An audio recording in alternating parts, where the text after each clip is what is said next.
ये व्लॉग देखने के बाद इंशाअल्लाह आपको यही फील होगा कि आप खाने काबा से हो आए हैं। और साथ ही मैंने खाने काबा पर हाथ रखकर आप तमाम लोगों के लिए कौन सी दुआ की, देखें आगे इस वीडियो में। अस्सलाम वालेकुम। आज मैं मुताफ में तवाफ करने जा रहा हूँ और मेरे साथ हैं फयाज अंकल। रूम से बाहर आकर लिफ्ट के जरिए ग्राउंड फ्लोर पर आ गए और फिर होटल से बाहर आ गए और चलते चलते हम क्लॉक टावर पर पहुँच गए। और ये देखें क्लॉक टावर और खूबसूरत सा कबूतर चौक। कबूतर चौक पर आकर थोड़ा सा वक्त इन खुश नसीब कबूतरों के साथ गुजारा और फिर हम चल पड़े बैतुल्ला शरीफ की जानिब। रास्ते में खादमीन हरम शरीफ की सफाई का काम सरंजाम दे रहे थे और ये देखें अल्लाह के घर के खूबसूरत मीनार। और अब मैंने तवाफ करने के लिए एक बाजू बाहर निकाल लिया था, जिसके बाद हम तवाफ करने के लिए अंदर दाखिल हो गए। जमजम का पानी दिखाई दिया तो जमजम पीने बैठ गए और यहाँ वाजे लिखा हुआ था कि जमजम सिर्फ पीने के लिए है, साथ में भर कर ले जाने के लिए नहीं। साथ में भर कर ले जाने के लिए बाहर टूटियां लगी होती हैं, आप वहां से बोतल्स में भर सकते हैं। खैर अब हम सहने तवाफ यानी डाउन फ्लोर की जानिब चल पड़े, जहां सामने ही अल्लाह का घर हमारी आंखों के सामने आ जाता है। और इस तरह से जब आप अपनी नजरों को काबे पर डालते हैं तो आपके जहन से सब कुछ निकल जाता है और सिर्फ यही सदा होती है कि काबे की रौनक, काबे का मंजर, अल्लाह अकबर अल्लाह अकबर, देखूं तो देखे जाऊं बराबर, अल्लाह अकबर अल्लाह अकबर। खैर इसके बाद हमने ग्रीन लाइट से तवाफ करना शुरू कर दिया और इन दिनों अल्लाह के घर में मखलूक का बहुत रश है और ये है हजरे अस्वद, जिसको चूमना अब एक बहुत मुश्किल काम है। अल्हम्दुलिल्लाह तवाफ करने के बाद मैं अल्लाह के घर से लिपट गया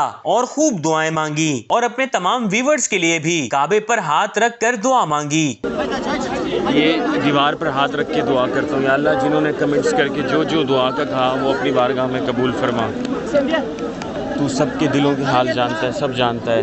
या अल्लाह पाक सबकी दुआओं को कबूल फरमा, सबकी दुआओं को कबूल फरमा, आमीन सुमा आमीन। और जो इस वीडियो में कमेंट करेंगे उन सब की भी दुआओं को कबूल फरमा। तू जो हो चुका है, जो होगा, जो होने वाला है, सब जानता है। गैब का इल्म तुझे मालूम है। या अल्लाह सबकी दुआओं को कबूल फरमा, सबकी मुरादें कबूल फरमा और सबको अपना घर और रसूलुल्लाह सल्लल्लाहु अलैहि वसल्लम के रोज़े की ज़ियारत नसीब फरमा, अपने घर आने की उम्र की सआदत नसीब फरमा, आमीन सुमा आमीन। खैर अब नमाज का वक्त करीब हुआ तो तमाम ही हाजियों ने सफ़े बांधना शुरू कर दी और हम भी एक सफ में आकर बैठ गए, जिसके बाद जोहर की अजान शुरू हो गई।